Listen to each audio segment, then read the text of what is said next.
treinador de uma equipe adulta foi logo na seleção belga. Seleção belga?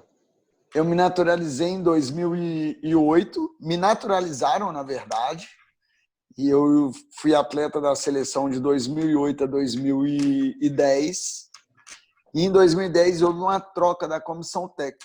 E o treinador que assumiu, ele me convidou para fazer parte da comissão dele, mas eu teria que parar de jogar, não poderia ser atleta jogador. Eu falei, beleza, está na hora de viver essa experiência, já tinha meus 34 anos, e aí eu fui auxiliar da seleção principal e era o treinador da seleção belga sub-21. Porém, o treinador, ele era mais um gestor, então ele se ocupava da parte fora da quadra, da logística, sim. de tudo. E a parte técnica, ele falou, é com você. Você que resolve. Então, eu fui, vamos dizer, o treinador da seleção belga principal, bem entendido, tudo sempre com o aval desse meu manager, né? Até 2016. E aí, em 2016, eu realmente, depois de algumas lesões, 2 lesões de ligamento cruzado no espaço de 1 ano, do mesmo joelho, e logo depois uma lesão no tornozelo, uma fratura de tornozelo, que também me deixou longe das quadras 7 meses. Eu resolvi que estava na hora de me dedicar somente ao treinamento. Num primeiro momento, foi como jogador-treinador, mas eu só entrava para jogar em situações especiais, goleiro-linha, uma falta, e desde 2016, realmente só treinador. E como é que funciona a questão de licença? Esse curso que tu fez de 2 anos já te dava a permissão para exercer a profissão? Como é que funciona aí? A princípio, quando eles ofereceram esses cursos, ele era novidade. Então, eles disseram que eles iam dar 5 anos de prazo para que todos os treinadores que quisessem exercer na primeira divisão, eles fizessem esse curso. E aí eu fiz, só que depois de 5 anos, a federação parou de oferecer o curso.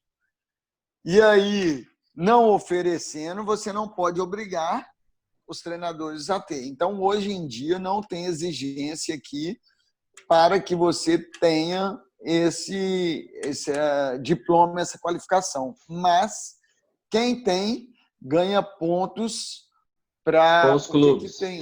Para os clubes. Então, esses pontos são revertidos em dinheiro. Não sei muito bem como funciona, não, mas quanto mais pontos você tiver, mais você tem subsídios da federação. Sim. Então, hoje em dia, não é obrigatório. Voltou-se agora, no mês de janeiro, a ter o curso da UEFA B para treinadores, mas a Bélgica é dividida em parte holandesa e parte francesa. Então, na parte holandesa já está tendo o curso e na parte francesa era previsto para começar agora no mês de maio. Devido à pandemia, todos os 2 cursos estão em stand-by. Mas já é um bom início que está tendo. Sim, mas isso só para o futsal. O futebol é diferente. Isso aí no futsal. No futebol é obrigatório. Então, nós temos as licenças parecidas como no Brasil. Aqui acontece o Brevet C e o Brevet B, que são cursos da Federação Belga. Tá. E depois você entra no licença B, licença A e licença Pro, que são da UEFA. Então, eu fiz alguns deles aqui, fiz o Brevet C. Então, esse Brevet C, ele me autoriza trabalhar até com categorias até o sub-11, porque aqui o futebol é dividido em 5 contra 5, 8 contra 8, 11 contra 8. E aí, mas no futebol você tem que ter essas licenças para poder para poder trabalhar em certas categorias. De repente, se esse formato fosse o da tua base, tu não teria trocado o futebol de campo pelo futsal? Não Teria sei mais porque contato, estaria com mais contato na bola, teria mais... pode ser que sim, mesmo porque, embora se eu tivesse no Brasil, eu acho que não. Porque os nossos ídolos, a gente sempre teve ídolo no futsal e no futebol. Aqui é muito difícil ter o futsal, porque nós não temos ídolos no futsal. Ah, sim. Em compensação, o Azar, o De Bruyne, o Courtois, o Kompany, eles estão na televisão o tempo todo. Sim. Então, os pais mesmo, né, levam para o futebol de campo. Mas o que mais me inquieta aqui é que todo mundo, e eles falam aqui também que o futsal é uma ferramenta muito importante para o futebol, pode ser. Mesmo eles jogando o jogo 5 contra 5, eles não têm ninguém do futsal trabalhando no futebol de campo. Pois é. Vai E entender, né? aí eles falam, eles são muito contradizentes, porque a maioria dos clubes de camisa elite proíbem os atletas deles a jogarem futsal. E aí, em dezembro ou novembro, janeiro, que é a época do inverno rigoroso, que a maioria dos campos estão interditados, você não tem condições climáticas para jogar, eles pedem para jogar o futebol de salão. Eles querem fazer uma cooperação com você. Então, eu falo com ele que o futebol o futsal só tem importância para o futebol no inverno. E mesmo assim é para usar as nossas instalações. Para usar nossas instalações, não nada mais do que isso. Mas, enfim, acho que tem que... Eu vou ter a oportunidade agora de trabalhar num clube de camisa com a iniciação e a ideia é tentar mostrá-los que a gente pode ser muito importante, a gente pode trabalhar junto. Não digo ser uma muleta, ser um apoio só para o futebol, não. Nós temos que criar jogador para o futsal, mas que indiretamente o futebol vai ser privilegiado, porque os bons vão para o futebol. É um caminho natural. Então, tomara que eu consiga. Sim, a gente fez a licença C junto, está com a B agora do Brasil. Sim. E essa licença, ela te ajuda aí ou fez mais pensando em futuro, conhecimento? O que? Na verdade, as licenças lá da CBF, Conmebol, elas não são reconhecidas aqui na Europa ainda, né? Com exceção da licença Pro, mesmo assim, a pessoa tem que provar que tem 5 anos de experiência. A minha ideia de fazer a licença começar com a C, onde eu tive a honra e o prazer de ter vários amigos, inclusive professor Ricardo, na licença C, foi que o caminho é mais curto de se chegar à licença Pro no Brasil e na Conmebol do que aqui na Europa, e mais barato. Então, essa foi minha ideia e também com a esperança que, num futuro breve, essas licenças sejam válidas aqui também, esperando o bom senso e a boa vontade de UEFA e Conmebol de entrarem num acordo. Essa foi a minha intenção. E outra também é porque o aprendizado no Brasil ele é muito mais qualificado do que o que eu fiz aqui. Não posso falar das maiores, da licença A, Pro, mas a licença C e a B que eu fiz no Brasil não tem nada a ver com a licença daqui. O Brasil dá de 1000 a 0. Só o nível da conversa que nós tivemos, o nível dos professores que nós tivemos, a maioria doutores, perguntas não ficavam sem resposta. Aqui a maioria não são universitários, não são acadêmicos, são mais pessoas competentes, claro, mas que não têm o estudo amplo que nós temos lá no Brasil. Então, só confirmou que eu acho que eu fiz certo em ir para o Brasil buscar esse esse conhecimento, esse conteúdo, essa capacitação. Aquele grupo nosso ali era um grupo muito bom, né? As troca de informação que tinha ali do pessoal era... Eu acho que além dos professores, a nossa turma era do nível diferenciado. A conversa ficava sempre no alto nível, sempre a gente... Eu acho que, não sei, eu tenho minhas dúvidas até hoje, se eu aprendi lá mais com os professores ou com os colegas. De tão interessante que foram nossas enriquecedoras, que foram nossas trocas de experiências por lá. Não, e o que eu gostei muito lá da nossa turma, lá dos alunos, é que tinham ideias divergentes, mas sempre foi muito técnico assim, as conversas. Você via uma discussão saudável, assim, e eu até conversei com alguns amigos depois que há uma geração muito boa, há um futuro muito bom para o Brasil, né? Porque os meninos lá que já estão nas categorias de base de times grandes lá, são meninos realmente estudiosos que têm buscado uma capacitação científica diferenciada, eu acho, aqui no Brasil. Isso é bom para os nossos atletas, né? Que até então mesmo a gente produzindo alguns conteúdos, material, construindo ciência para o nosso futebol, a gente não colocava nos livros, não colocava na literatura. E os treinadores, acho que eram um pouco mais acomodados. A gente se discute um pouco os valores da CBF, dos cursos, mas eu acho que foi muito válido. No primeiro momento eu assustei, mas depois vendo a qualidade das aulas, a qualidade dos colegas, a qualidade a estrutura de alimentação, eu falei, foi um investimento muito válido que eu fiz.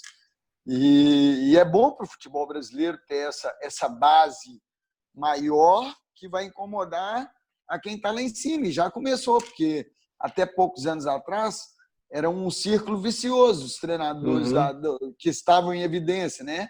Eu saía de um time grande, ia para o outro, daí ia para o outro. Hoje em dia, não. Hoje em dia tem muita gente nova chegando, o que às vezes vai obrigar esses que achavam que sabiam tudo e que não precisavam se reciclar, tá se atualizando, também trabalhar. E a concorrência é bom para todo mundo. Eu sou do que te tira da zona do conforto. Então, hoje em dia, você vê uma turma igual nós tivemos, se eu quiser ser realmente treinador, eu vou ter... Não é só vir aqui, beleza, eu tenho meu diploma e pronto. Porque esses 50 aqui tem e todo mundo tem muito conhecimento, então tem que ser, no mínimo, igual a eles. No mínimo. Então, e na licença B não foi diferente também. Tu tinha comentado que a Bélgica atacou na base, né? Na base da pirâmide para fazer essa nova geração que está aí, que encantou o mundo na Copa, né? E nós éramos muito dependentes da rua no Brasil, né? Tu comentou que tu começou a tua formação de rua e eu acho eu entendo que quando a gente perdeu essa rua, a gente ficou sem um norte e essa galera nova que está se capacitando, que está na iniciação aí, vai fazer um novo ciclo e um ciclo mais fundamentado, que vai ajudar também lá em cima depois. Eu acho com certeza. Na rua ainda tem, mesmo que a gente perdeu espaço, no Brasil a nossa fonte ela é muito grande. Só que, num certo momento, a gente deixou muito dependente só para isso. E não pode ser só isso. E aí entra no que você falou. Está tudo sendo muito bem fundamentado desde a mais tenra idade.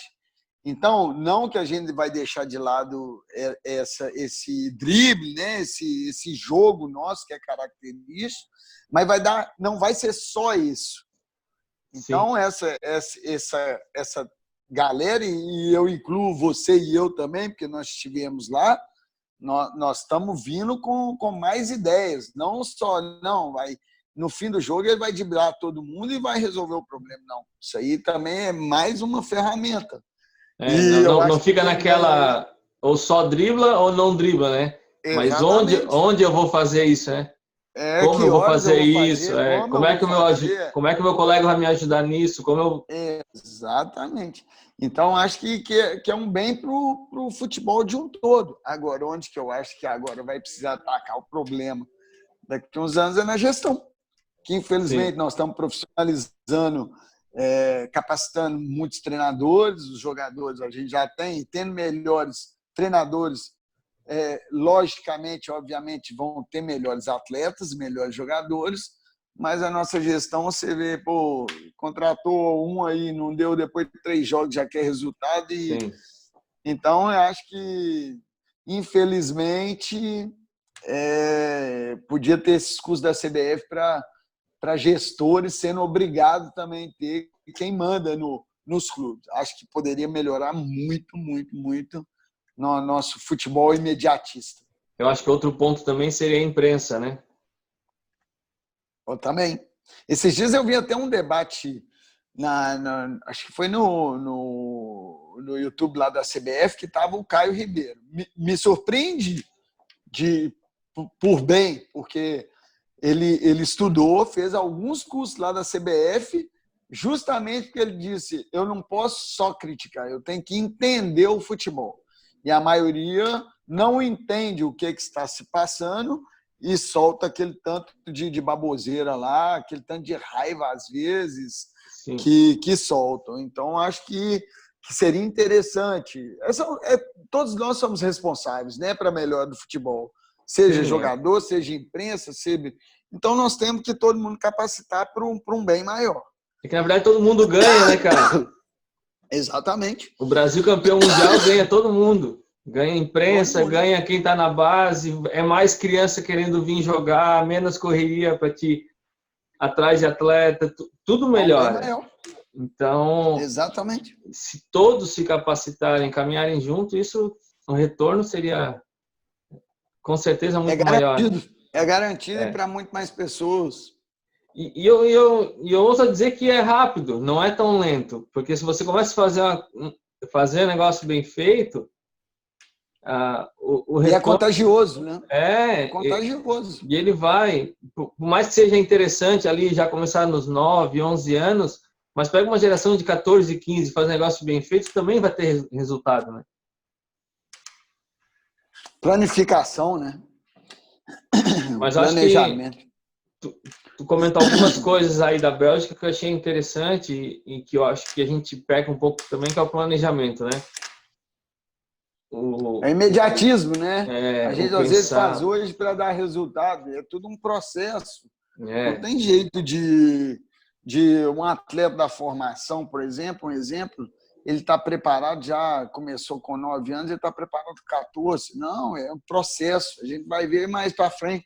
Mas tem gente que não, quer ganhar. E nem sempre o destaque do 9 vai ser destaque no 15, com né? certeza não. É o que nós falamos. Muitas coisas podem interferir nesse percurso dele, nessa trajetória. Muita coisa, muita coisa.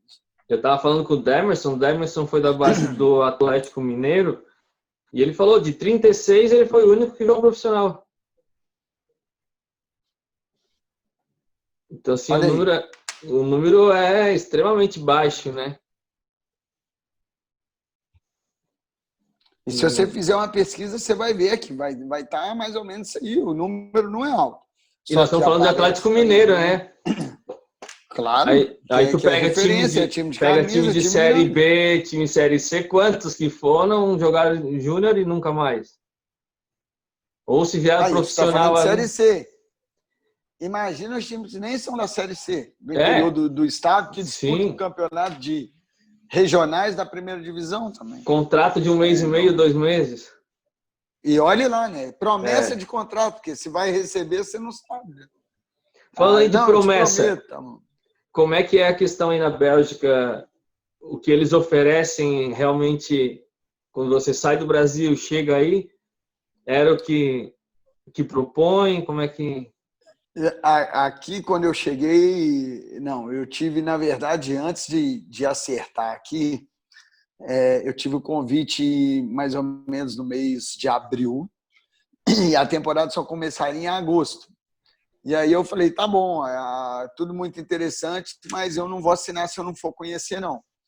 Vocês me mandam uma passagem, eu vou aí, fico uma semana, vejo, treino com vocês, se for o caso, para ver. Eu pensei assim, bom, se por um acaso eu não gostar, pelo menos eu conheci a Europa com o Sim. dinheiro, com a passagem que eles me forneceram.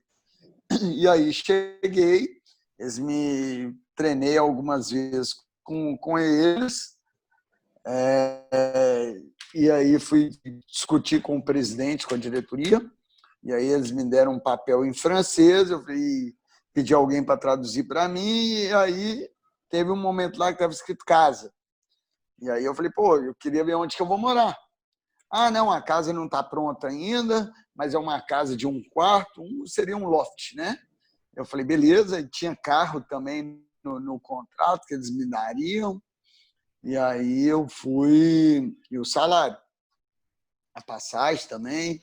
E aí eu fui embora para o Brasil, tranquilo, acertei tudo. E quando eu cheguei, fui ver meu apartamento. Não era nada do que me falaram, um apartamento renovado, tudo prontinho, não. O apartamento não era um quarto, na verdade, era um, como chama no Brasil? Aqueles que é tudo junto. Um kitnet? É uma kitnet, mas que não tem separação nenhuma. Sim, estúdio. Até aí, nem o estúdio, exatamente. Até aí, nenhum problema. Só que eu ia morar com mais um. Ah, E não. tinha uma cama de casal. Aí eu falei, uai, isso aqui é alguma coisa que está errada aí. Vocês me disseram que era um apartamento de um quarto para cada um, e agora é só um. E aí, primeira experiência saindo do Brasil, eu estava realmente com muita vontade de vir. E na época, falei, não vou pôr empecilho por causa disso, com exceção da cama. Eu falei, na cama vocês vão ter que dar uma solteira aí, porque de casal não tem jeito de dormir, não. E aí arrumaram, e durante a temporada foi na conveniência. Ganhava, você podia ir lá e às vezes pedir alguma coisa que estava faltando, igual o carro demorou para chegar 2 meses, que era culpa da concessionária, do lease, etc. Mas, enfim, eu não conseguia me locomover. Mas quando perdia, você ficava, pô, eu não vou lá. Não vou lá. Mas isso aí é errado, né? Sim. Está no contrato, independente de perder ou de ganhar, e sem falar na pressão psicológica, né? Que perdeu, a culpa era dos estrangeiros, que se não ganhar a semana que vem vai ser mandado embora, não vou dar nem a passagem de avião, vocês vão voltar nadando, e ganhou, a culpa, todo mundo faz a festa, pô, ganhou foi a gente, nós fomos foda, os belgas, e perdeu, mas não os jogadores, alguns até falavam que não, a culpa daqueles dois lá, enfim, mas teve casos de promessas não cumpridas, mesmo porque a maioria depois eu via saber, esse contrato, num primeiro momento, até que tinha validade porque eu era estrangeiro, então eu tinha que ter um contrato para ficar legal aqui no país. Sim. Mas, de um tempo para cá, são muitos contratos verbais. Então, você tem que conhecer. Eu, graças a Deus, não tomei muito cano. Tomar cano eu tomei, um das minhas últimas equipes, por ser contratos acordados, verbais. O clube ficou devendo alguns meses, 4 meses, e a temporada acabou. E o cara ficou, não, vou pagar. E aí, para finalizar, ele pediu demissão do carro. E a nova diretoria falou, é dívida antiga. O contrato foi com ele, não tenho nada a ver com isso. Menos mal que teve uma das pessoas que assumiu que falou, então vou fazer um acordo, se vocês quiserem, eu dou 3 salários, e morreu. O quarto eu não tenho como pagar e tal. Se vocês quiserem os 4 aí, vocês vão. A maioria falou, beleza, 3. Dá os 3 aí, melhor do que nada. Mas na maioria das vezes, se desse a lógica, você estaria sem nada, né? Mas acontece, infelizmente não acontece muito ainda. Não é só países menores. Não é só aqui, não. Principalmente nos esportes são considerados amadores. O futsal aqui é considerado como amador. No futebol, eu não creio, porque tem que ter contrato, tem que ter tudo registrado. Às vezes você toma cano, mas você ganha na justiça. No futsal, infelizmente, aqui na Bélgica, ele é considerado amador, com raras exceções. Para a gente encerrar aí, como é que é a questão, a vida aí em família? Os teus filhos nasceram aí, nasceram no Brasil, como é que foi? Meu primogênito, o Enzo, nasceu aqui, mas nós não tivemos uma boa experiência no parto dele. E minha segunda filha, por opção e um pouco de que ficou um pouco abalou psicologicamente o nascimento dele aqui, e aí nós preferimos que ela nascesse no Brasil. Então, durante 6 meses, eu morei sozinho e minha esposa morou no Brasil. Eu vim conhecer a minha filha depois de quase 2 meses, numa folguinha que eu tive aqui. Meus filhos adoram a Bélgica. Às vezes era briga para ir para o Brasil nas férias, principalmente o mais velho. Hoje em dia está mudando um pouco. Hoje em dia eles gostam do Brasil porque eles veem que aqui, como moramos em apartamento, não temos muita amizade. Eu fui muito resistente, sou muito resistente a ter amigos belgas, porque a cultura é muito diferente. Então, eu já falei com minha esposa que é um dos pontos que eu tenho que melhorar, é essa melhor aceitação, fazer esse esforço para mim seria ainda mais na cultura belga. Aqui eu, minha esposa e meus 2 filhos futebol clube, então a vida social é o que mais nos faz falta. Então aqui a gente costuma falar que eu e minha esposa, como queremos dar uma namoradinha, os dois só, então aqui na sexta-feira a sala vira o nosso boteco. Então as crianças ficam lá no quarto, brincando, fazendo, e eu e minha esposa tomamos nosso vinho, ouvimos nossa música, às vezes damos nossa dançadinha aqui, e aí às vezes a menorzinha vem e ela se faz de garçom. Tá precisando de alguma coisa? Então, porque a maioria do tempo é muito frio, né? Sim. Então, nosso programa, vamos dizer, em família, e assistir os jogos das crianças no final de semana. Eu que me ocupo mais de levar aos treinos. Minha esposa recentemente voltou a fazer uma das grandes paixões da vida dela, que é a dança. Ela encontrou um grupo de dança bacana, mas veio a pandemia e jogou um balde de água fria. Mas socialmente é muito bom, é um país muito excelente de se viver. Então você tem educação gratuita e de qualidade, a saúde gratuita e de qualidade, a violência ela é muito baixa, muito pequena. Você vê tráfico assim, gente vendendo droga na rua, mas não é aquele trem descarado, não é uma Cracolândia, não é nada disso.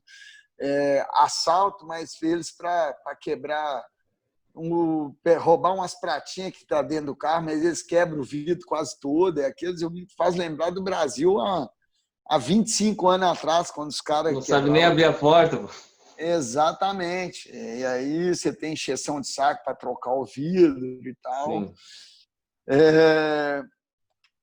Igualdade social, então você não vê muita gente na rua. A balança social aqui é bem legal. É um país muito bom, bem localizado, então a gente consegue viajar com facilidade de carro. Então estou muito perto de Paris, estou perto da Holanda.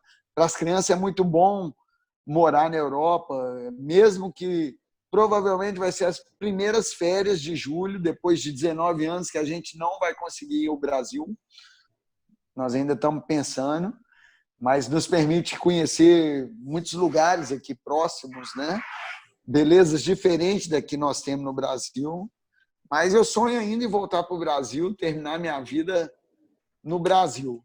São planos. E as crianças pensam nisso também? Como é que... Agora, nesse Covid, eles estavam querendo ir. Meu mais velho, porque aqui a gente mora em apartamento, em Belo Horizonte, nós temos um apartamento que tem uma área grande que eles podem brincar com outras crianças. Minha esposa não, minha esposa sempre quis voltar para o Brasil, eu ainda brinco com ela, falei, então tá, agora está decidido, vamos voltar, pode marcar o dia e o mês, o ano deixa comigo. E aí ela dá risada, mas pode ser que, mesmo a gente não querendo, pode ser que a gente tenha que voltar pelos nossos pais. Então, eu sou filho único, meus pais têm mais de 80 anos, meu pai é diabético, minha mãe tem problema cardíaco. Então, de uma hora para outra, falou, eles precisam de alguém para cuidar deles. Eu não vou deixar eles com qualquer um. E aí, vou voltar. Meu sogro, há 3 anos atrás, ele teve um AVC. Então, a gente... É isso que pesa muito na balança, né? Família, sim, os amigos, mas muito mais a família. E do outro lado, condições, né? Hoje em dia, depois de 20 anos, voltar para o Brasil, saindo longe do mercado de trabalho, com uma idade já, eu 45, 44, minha esposa 45, o que nós vamos viver de quê, né? Amor só, amo muito, mas isso aí não enche a barriga de ninguém, né? Então, a gente pensa muito, cada vez essa balança, e a gente fica protelando, mas às vezes vai falar, agora não tem jeito de pensar, agora é a vida que decidiu por vocês, seus pais estão precisando, e aí, mais ou menos, mas a gente pensa em voltar para o Brasil um dia, quando? Um mês e o dia a gente já sabe, o ano que a gente ainda não. E qual é a língua que vocês falam aí? Aqui a Bélgica são 3 idiomas oficiais. É o holandês na parte norte, o francês na parte sul e um pedacinho na fronteira alemã eles falam alemão. Na minha região é o francês, eu estou na parte francesa. Então, a gente fala o francês, morei 1 ano na parte holandesa, entendo um pouquinho, me comunico bem pouco em holandês, mas é um idioma complicado, é um alemão piorado, para você ter uma ideia. Então, aqui na nossa é o francês. É o francês, né? Aí sente só quando vai jogar para o outro lado lá, mas conseguem se comunicar no francês, nos outros lugares também? Como é que fica? Conseguimos. Tem sempre... São raras pessoas que não falam as duas línguas aqui. E as viagens aqui são curtas, né? É um país muito pequeno, então as rodadas, por exemplo, os jogos acontecem às 21h15. Quando eu tenho que sair muito cedo de casa para jogar a equipe, a gente sai 5h30 da tarde. Vai 5h30, joga 9 e volta depois 1h da manhã, no máximo, já está em casa. Então, a maior distância que eu tenho que percorrer são 150 quilômetros para fazer uma partida. Muito legal. Cara, muito obrigado aí por esse tempo aí, por compartilhar um pouquinho da tua vida aí. E vamos torcer aí para que logo a gente consiga voltar ao normal, né? Se não ao normal, mas pelo menos as rotinas, né? Começar a se organizar aí para a gente sair desse sufoco aí que tá todo mundo passando. Se Deus quiser, igual você disse, torcer, rezar para que o mais breve a vida volte ao normal ou volte, né? Às vezes ao normal vai demorar um pouquinho e o mais importante é que esse problema mundial aí, esse vírus amenize, porque às vezes erradicar eu acho que é um meio tópico no momento, mas amenize o sofrimento de muita gente que viveu de perto, né? E nós que não vivemos, eu particularmente tive a felicidade de não ter ninguém próximo que conviveu, mas tive amigos que tiveram. Então, agradecer a oportunidade, Ricardo. Obrigado.